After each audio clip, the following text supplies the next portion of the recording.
We're coming to you from the media room in the foyer of the Taipei International Convention Centre, where RightsCon 2025 is well underway. And with us now is Tetiana Avdieieva. She's a legal senior counsel at Digital Security Lab in Ukraine. She's also a member of the Expert Committee on Artificial Intelligence under the Ministry of Digital Transformation of Ukraine. She co-authored the media law reform in Ukraine and is currently engaged in AI governance processes both in Ukraine and on the Council of Europe. So with those credentials, Tetiana, you're right in your natural habitat here at RightsCon. Yeah, absolutely. Happy to see everyone. So tell us about the situation in Ukraine, especially how the war is being fought in the digital space following the full-scale Russian invasion. I mean, lots of changes started happening even before the full-scale invasion in terms of Ukraine is one of the most digital countries in the world in terms of the government has launched many digital programs. One of the first state in the smartphone applications, for example, where you can access different public services, you can get the documents, you can also have your ID. So, for example, people in Ukraine do not need to have physical ID with them all the time. You can just show your phone and that will be it. That's very comfortable in terms of when the armed conflict started. Many people have lost their belongings, have lost their apartments, and so on.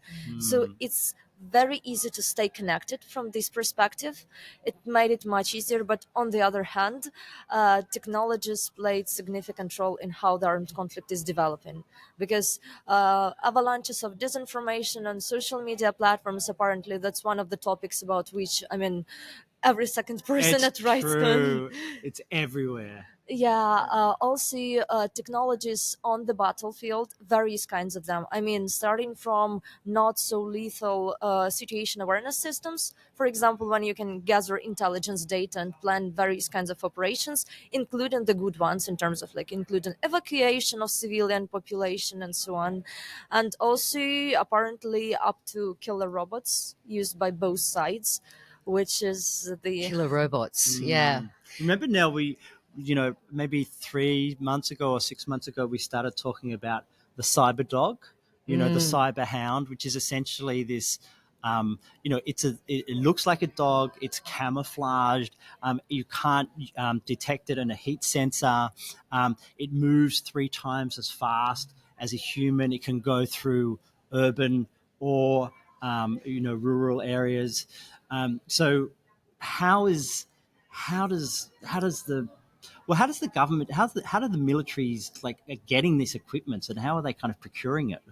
There are a couple of ways. So, firstly, it's a dual-use equipment, so you can Yes. actually buy the ones which has or is declared to be for civilian purposes from abroad. For example, the drones which are used to do the to grasp the footage or to do the video recording of weddings and so on. It's also used like this.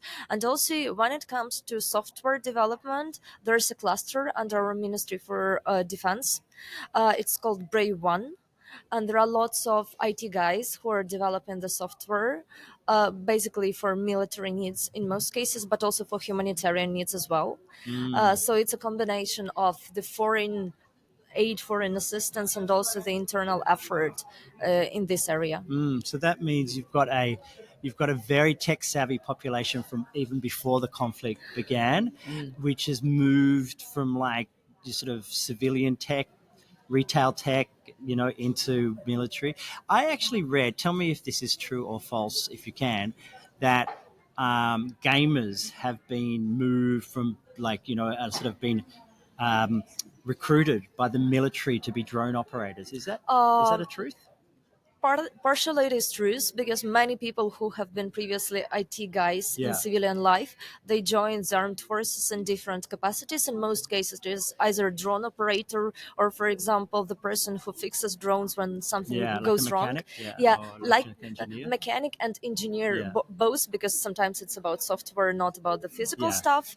Also, many people have not joined specifically the military units, but they like joined the Brave One cluster. So they're also working in in this area.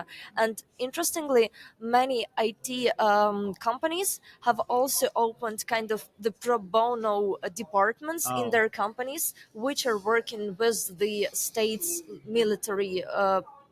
Various military institutions, so Ministry for Defense, Ministry for Digital Transformation, and things. Actually, Fedorov spoke at RightsCon a few years ago. Ah, is that true? I don't I know. could be making that up. I think he was meant to, and in the end, he didn't. But I've been on a panel with him actually at the World Economic Forum, which was kind of amazing. And just to hear, I mean, he's a young guy, and he has like, I don't know, like incredible vision and power as well. Tell me about um, so so there was a very interesting discussion that happened here yesterday about whistleblowing in military tech. I don't know if you were at that session, but there was a lot of talk about um, tech workers who are working for for retail tech like Google or Facebook or whatever, and then they find out that the company itself is now offering military contracts, etc. So all of these workers were like have been protesting, and there's also been whistleblowers who have tried to expose that. But on the other hand, and there was actually a person from Ukraine who put up their hand and said, well, you're exposing all of that, but the militarization of tech has actually helped to defend us. That's actually one of the things that I'm currently thinking of, especially in view of the discourse on securitization. I mean, it's one of the words of the year probably now. See, my vision is that in case of Ukraine currently, we are trying to trade human rights for democracy and vice versa. Yeah. Like either we're dropping democracy because we, for example, do not want to have autonomous weapon systems put on the battlefield. But I mean, who stops Russia from doing that? If they're already violating Geneva Conventions, what stops them from using the lethal autonomous weapon systems? I mean, killer robots, whatever. And on the other hand, we can just use them, but there will be many repercussions for human rights. See, that's the question which currently concerns me probably the most in this discourse. So whether people in the armed conflict zones, especially those who are fighting against the adversary who has no rules, Yeah. really have the choice, I mean this choice, and whether the discourse is really framed adequately in terms of like considering all the circumstances and all the contexts. Because sometimes I have the feeling, and especially, I mean, I've attended a couple of side events to the AI Action Summit, and what Which was in France last week. We had yeah, Henri Verdier here, actually. yeah, and I mean, the discourse among civil society was, from my standpoint, not really inclusive, because they're considering the global good, but they're not considering the problems of global majority to a large extent, especially those in the armed conflict zones. Because civil society from European countries advances the idea that it is bad to invest into military sphere, Yeah. as you mentioned, that it is bad to actually think about the technologies from this perspective. But what can we do? I mean, what are This is our the options? yeah. More and more, it seems that this war in Ukraine is being fought over rare earth, the access to these minerals that enable the advancement of all sorts of technological Products and systems. services, Yeah, and yeah, yeah. I mean, that's kind of an additional like not irony, but it's just an additional layer, and it's so interesting that Trump's kind of like deal that he's proposing is connected without to Ukraine. access.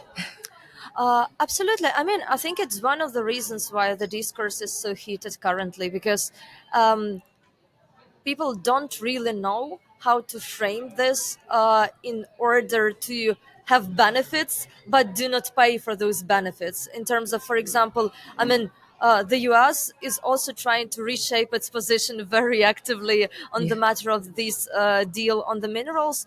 It is fine that the deal might be concluded because, I mean, all the natural resources are harvested in one or another way, especially in the countries which have developing economy.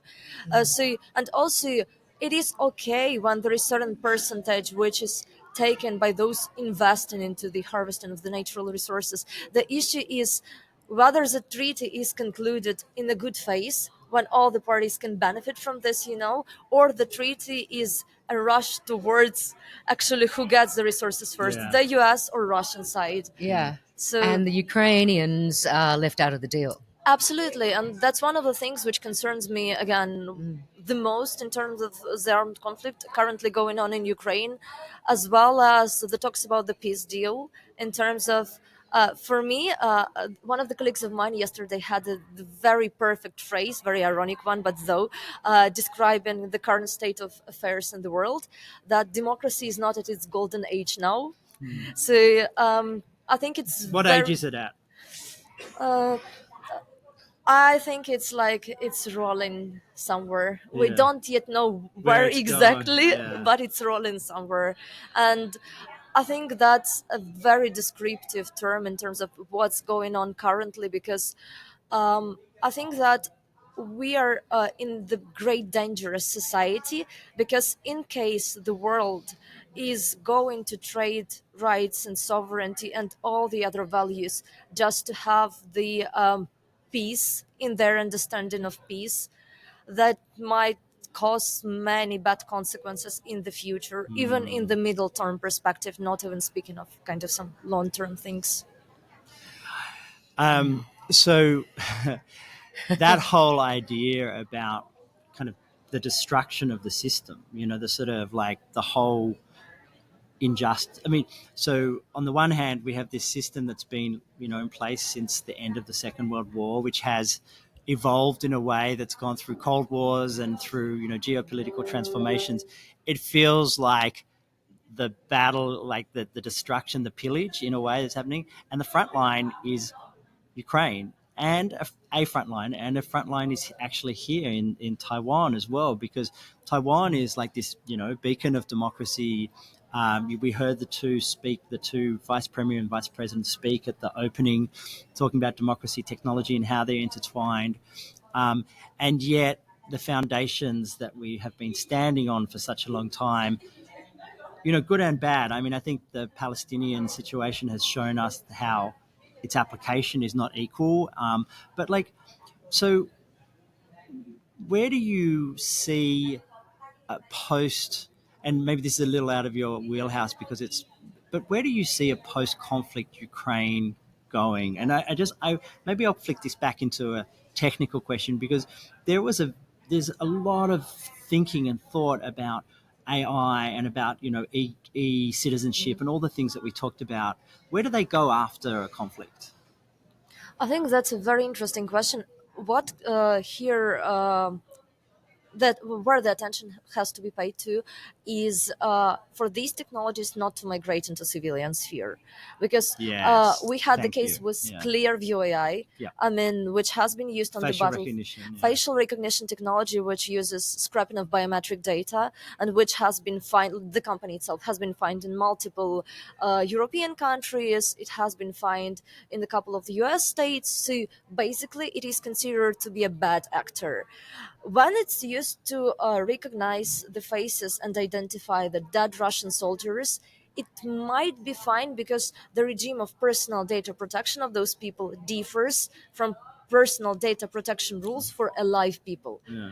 But then the government very silently, without the big public disclosure, concludes the agreements with Clearview AI on using their software in the state, in the smartphone applications, and many other civilian technologies. So that's how the things are going. That's a company that came to Ukraine to whitewash their reputation, because basically everyone hates them, but they're like, we're good guys because we're helping the country defending itself in the state of war. Right. So they do this, Yeah. and then the government is trying to pay it back by buying their services for civilian purposes. So Eek. that's what Yeah. I am afraid of, that many other technologies of this kind will further be used like this.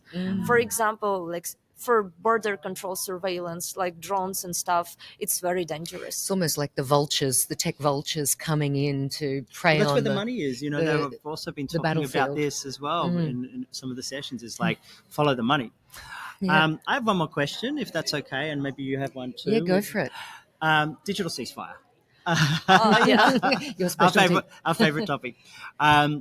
So, is it possible to bind the parties in a digital ceasefire agreement? um, that's That's a good question I asked myself when I joined your workshop. Yeah. Is it really enforceable?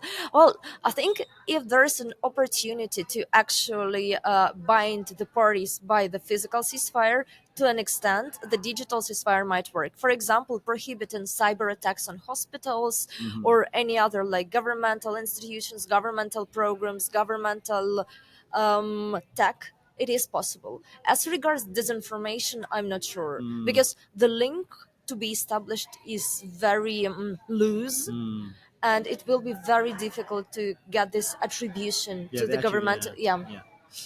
Um, I think what we're seeing now is this sort of the beginning of the digitalization of warfare. And one of the things that we've been talking about in this digital ceasefire framework is like, how do we think about it for the future? Like, if we think that this is the beginning of a digitalization revolution in militarization, maybe, how do we think how do we make sure that the Geneva Conventions and other international humanitarian law is fit for purpose? So TBD, TPC, yet to be Yes, determined. watch this space. But we're so happy to have you here, and we wish you for you and for your country. And we know there's been a huge amount of hardship, unfathomable, so unjust, and we're just wishing you all the best. So thank you Yeah. for your time. Thank you. Here on the third year of the conflict was, marked just the other day. So yeah, hopefully it will end soon and there'll be a resolution that In your favour. that works for the people of Ukraine. Yeah. That's the most important part. Thank Thank you. you. Thank you.